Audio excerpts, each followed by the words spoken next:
রাতে চাপাতে ওভারনাইট ভেজানো। এখানে লাগছে আর একটু হচ্ছে ফ্রেশ অ্যালোভেরা, দোকান থেকে কেনা হলেও কোনো অসুবিধা নেই, ফ্রেশটা হলে খুব ভালো হয়। তারপরে মিক্সার জার নিয়ে নিয়েছি, দিয়ে দেবো হচ্ছে তারপরে দিয়ে দেবো হচ্ছে এই যে ভিজিয়ে রেখেছিলাম ওভারনাইট ওইগুলো, তারপরে ঢেলে দেওয়ার পর দিয়ে দেবো হচ্ছে ফ্রেশ অ্যালোভেরাটা দিয়ে একটা স্মুথ পেস্ট বানিয়ে দেবো। একটু বলে রাখি, এই পেস্টটা মিনিমাম 1 ঘন্টা রাখলে খুব ভালো রেজাল্ট হয়। যতক্ষণ রাখবে ততক্ষণ এটা কাজ দেবে। আর চলো পেস্টটা করে নিই। পেস্টটা এবার এটাকে স্টেনার দিয়ে স্টেন করে নেবো।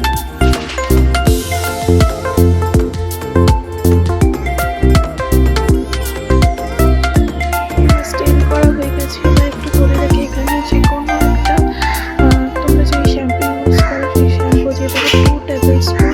আমি আমার স্পুন অনুযায়ী দিয়েছি, তোমরা তোমাদের মতো করে দেবে, তোমরা যে শ্যাম্পু ইউজ করো না কেন। দিয়ে এটাকে হেয়ারে অ্যাপ্লাই করে বললামই 1 ঘন্টা রাখলে খুব ভালো হয়।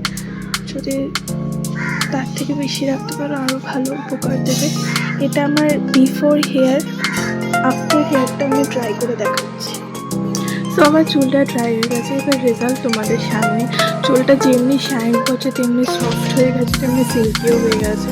তো তোমরা অবশ্যই হেয়ার মাস্কটা ইউজ করো এবং আমার কমেন্ট করে জানিও যে তোমাদের কোনো হেল্প হলো কি না। আমার তো ভীষণ কাজ, আমার তো খুব ভালো লেগেছে। তোমাদের কেমন লাগলো তোমরা অবশ্যই কমেন্ট করে জানিও।